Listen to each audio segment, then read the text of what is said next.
Welcome back, everybody. It's been a couple of weeks. Let's take a look at our drink.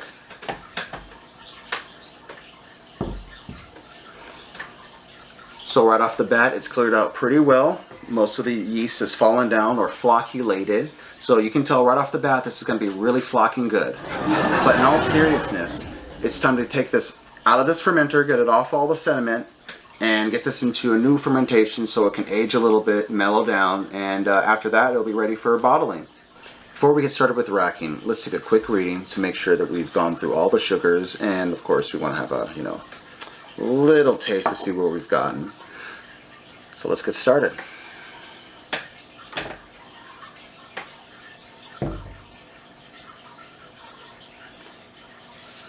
So with everything else, my hands, my testing equipment, and my poor man's wine thief, aka a turkey baster, has all been cleaned with Star San sanitization.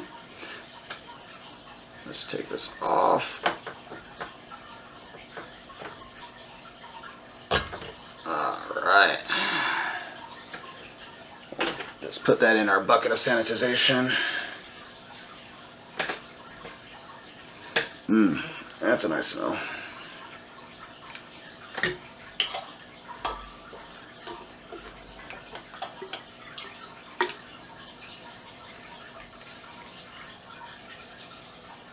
Alright.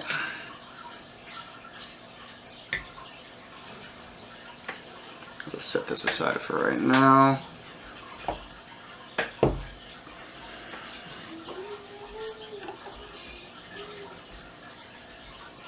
Yeah, I'm going to say this has got 1.009.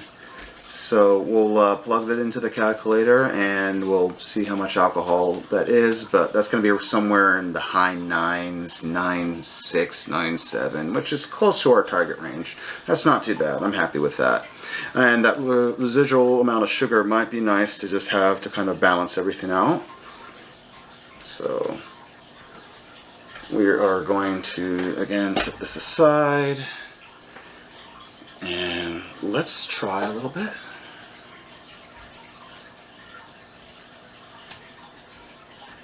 So here we have our little taste.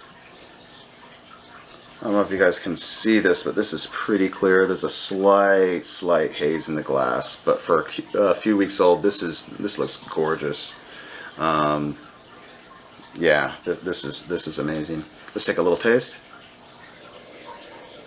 Actually, let's get a smell first before we just dive right into that taste. There's a little bit of mint. There's something else I'm not really knowing what it is.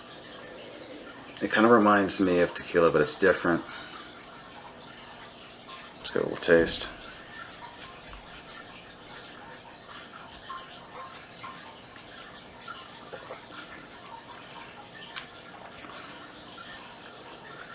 It's nice and light.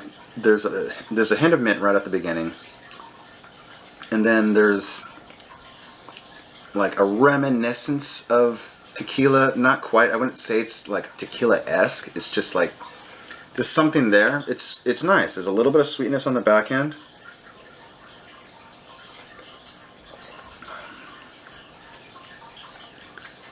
This is decent.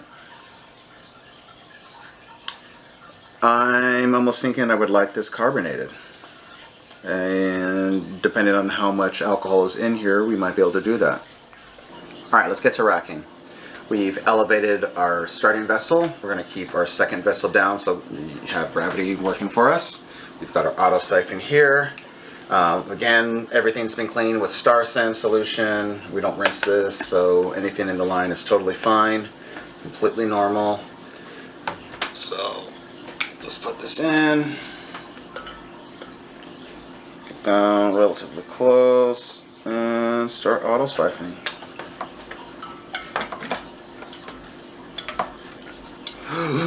Whoa there.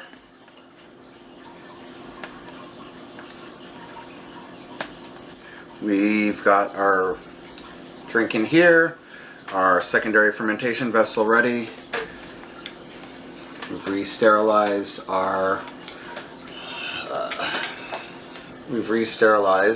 our auto siphon. This should be a little bit easier to work with. Seems to be holding in there better. And since there's no Elyse there, Elyse is what you call the sediments at the end of wine making. We can bring this pretty much all the way to the bottom. And we'll get this going. And that's it. We've got this into a new fermentation vessel. This is a 3-liter vessel. We lost a little bit, not a big deal. We transferred all the information from the other vessel so we can keep track of everything, including the new gravity, so we can have a reference point for our final gravity weight when we bottle, and that'll be the final alcohol amount. And there we have it. It's going to sit around for a couple more weeks. We put a new airlock on here, fresh with some more Star San solution, and keep everything clean. And we'll be seeing you guys in a few weeks for the bottling session. Stay tuned.